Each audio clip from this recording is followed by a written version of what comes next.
Surya Paloh akui Anies dijegal maju Pilpres mungkin dari supranatural. Lagi-lagi ada ancaman di misalnya tidak lagi menjabat sebagai pimpinan partai politik.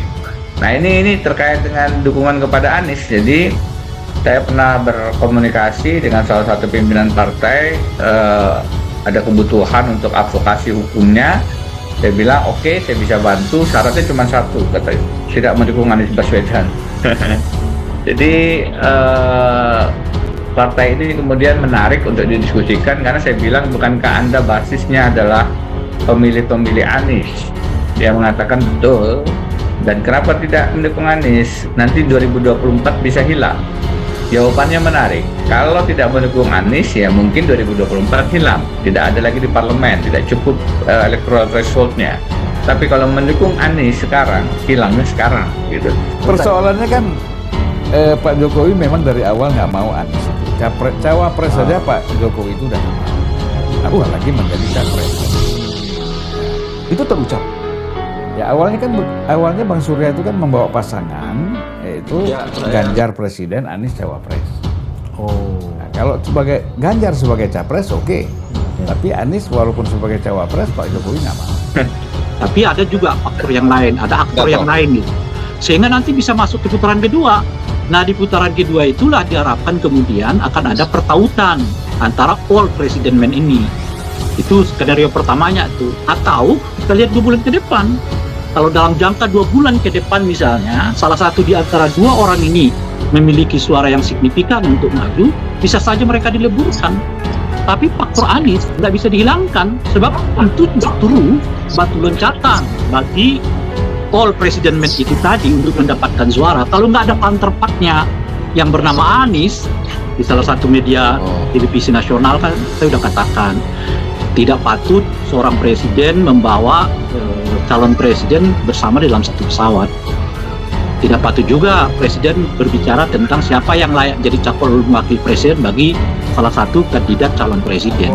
Ini dua watak yang saling tukar tambah dan memberatkan demokrasi karena orang tetap anggap Jokowi kenapa sih anti Anies tuh, kan itu soalnya tuh. Nah itu yang dieksploitir oleh Nasdem, kan tetap Jokowi dianggap anti Anies, itu nggak enaknya tuh. Jadi kalau misalnya Anies memang tidak disukai Jokowi, ya bilang aja bahwa memang Anies bukan calon kami, tapi kami nggak akan halangi dengan cara-cara yang agak licik tuh. Jadi cara-cara agak licik itu dibaca oleh publik tuh, dan itu bahaya tuh, terutama pada Pak Jokowi akan dianggap sebagai penghalang demokrasi. Kalimat yang dipilih oleh Pak Surya Paloh itu makin ofensif itu kan, itu intinya kan. Jadi Pak Surya Paloh juga menunggangi psikologi publik yang menganggap Jokowi kok berlebihan ya menghalang-halangi Anies tuh.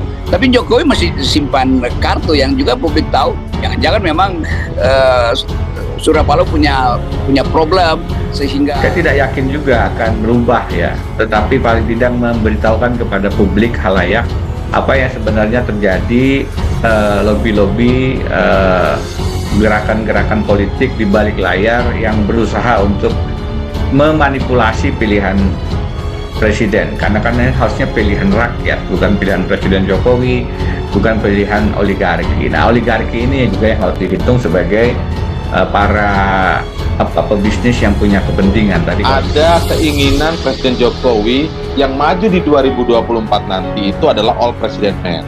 Alasannya adalah soal IKN agar tetap dilanjutkan.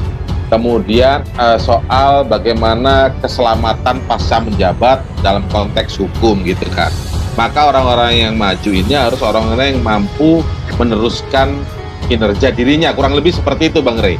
Bahkan kemudian tadi semakin dalam mengendorse Ganjar, mencadangkan Prabowo untuk memecah suara Anies, dan tadi Prof Denny menambahkan tadi ya di awal titip 1 Anies, maksudnya Anies kurang lebih kalau bisa tidak maju di pencapres. Jokowi sudah berapa Pak? Iya Pak, waktu ketemu Pak Jokowi Pak. Iya ketemu itu aja. Ya, apa Pak? Bahas apa Pak? Iya Pak. Bahasnya apa? Apa di Presiden Jokowi mau mencapai kemarin? Bahas pemilu. Bahas apa ya? Ya gini intinya saya melaporkan bahwa alhamdulillah tugas di Jakarta telah selesai.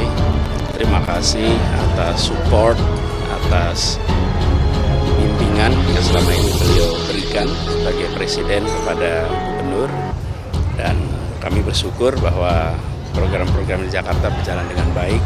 Itulah yang kami laporkan, dan saya sampaikan juga sudah berbicara dengan PJ Gubernur dan menyampaikan kepada PJ apa-apa saja yang bisa kami support, kami dukung. Itu aja inti pembicaraannya.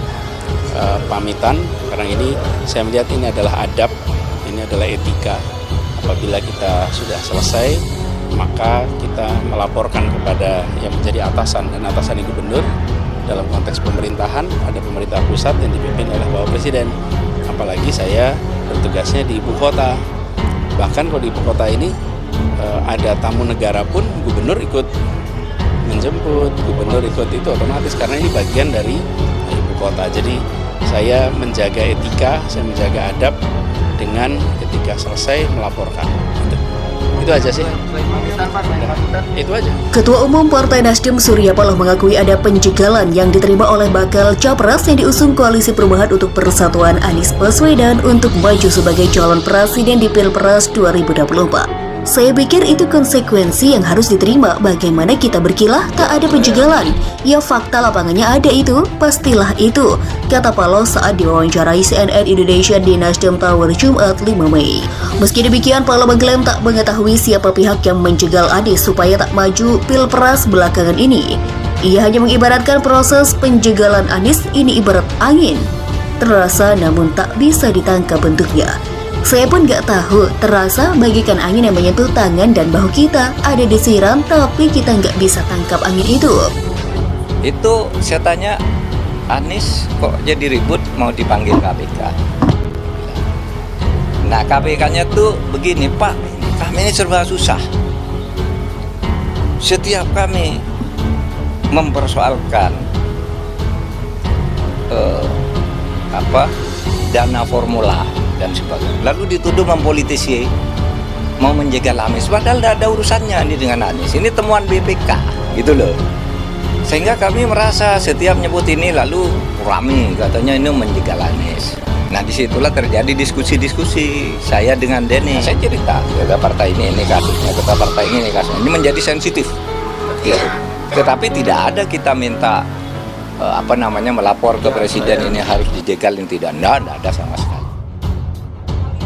Sementara itu, Denny Indrayana mengatakan dalam diskusinya dengan Mahfud MD sempat menyampaikan pilihan yang menjagokan Anies untuk jadi capres. Denny juga mengingatkan agar hukum jangan dijadikan alat untuk menekan koalisi di Pilpres. Untuk partai tertentu, pimpinannya berposisi atau berkoalisi. Nah, ini kasusnya X, ini kasusnya Y, yang itu kasusnya Z begitu. Saya bilang sama Pak Mahfud, Pak, ini tentu saja tidak tepat kalau kemudian hukum menjadi alat, menjadi instrumen untuk menekan posisi atau koalisi Pilpres 2024, dan Pak Mahfud setuju. Saya nggak tahu, mungkin dari supranatural kali, bisa saja. Tambah Paloh ketika ditanyakan pihak yang menjegal apakah dari pihak kekuasaan atau lawan politik. Meski begitu, Paloh tetap meyakini Anies bisa maju sebagai calon presiden di Pilpres 2024. Bila Anies gagal maju, ia mengaku akan terima kegagalan yang dibuat oleh pihak-pihak tertentu. Kalau dia gagal, kita terima kegagalannya itu bagi siapa yang berhasil menggagalkan Anies Baswedan untuk tak maju. Kata dia, baginya, Anies dicalonkan sebagai capres bukan tindakan pragmatisme, melainkan panggilan sejarah. Ia menekankan pencalonan Anies untuk menguji pluralisme dan nasionalisme kebangsaan masyarakat Indonesia saat ini. Anies telah didukung sebagai capres oleh Nasdem, Demokrat, dan PKS yang tergabung dalam Koalisi Perubahan untuk Persatuan. Nasdem menjadi partai pertama yang menyatakan dukungan tersebut. Mereka menggelar deklarasi di Nasdem Tower, Jakarta pada Senin 3 Oktober 2022, kemudian disusul Demokrat dan PKS.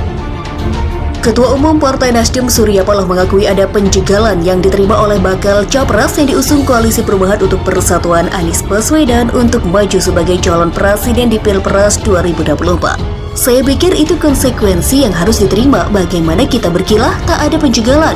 Ya fakta lapangannya ada itu, pastilah itu, kata Paloh saat diwawancarai CNN Indonesia di Nasdem Tower Jumat 5 Mei. Meski demikian, Paloh mengklaim tak mengetahui siapa pihak yang menjegal Anies supaya tak maju pilpres belakangan ini. Ia hanya mengibaratkan proses penjegalan Anies ini ibarat angin. Terasa namun tak bisa ditangkap bentuknya. Saya pun gak tahu, terasa bagikan angin yang menyentuh tangan dan bahu kita, ada disiram tapi kita gak bisa tangkap angin itu. Saya nggak tahu, mungkin dari supranatural kali, bisa saja. Tambah Paloh ketika ditanyakan pihak yang menjegal apakah dari pihak kekuasaan atau lawan politik. Meski begitu, Paloh tetap meyakini Anies bisa maju sebagai calon presiden di Pilpres 2024. Bila Anies gagal maju, ia mengaku akan terima kegagalan yang dibuat oleh pihak-pihak tertentu. Kalau dia gagal, kita terima kegagalannya itu. Bagi siapa yang berhasil menggagalkan Anies Baswedan untuk tak maju, kata dia. Baginya, Anies dicalonkan sebagai cawapres bukan tindakan pragmatisme, melainkan panggilan sejarah. Ia menekankan pencalonan Anies untuk menguji pluralisme dan nasionalisme kebangsaan masyarakat Indonesia saat ini. Anies telah didukung sebagai cawapres oleh Nasdem, Demokrat, dan PKS yang tergabung dalam Koalisi Perubahan untuk Persatuan. Nasdem menjadi partai pertama yang menyatakan dukungan tersebut. Mereka menggelar deklarasi di Nasdem Tower, Jakarta pada Senin 3 Oktober 2022, kemudian disusul Demokrat dan PKS.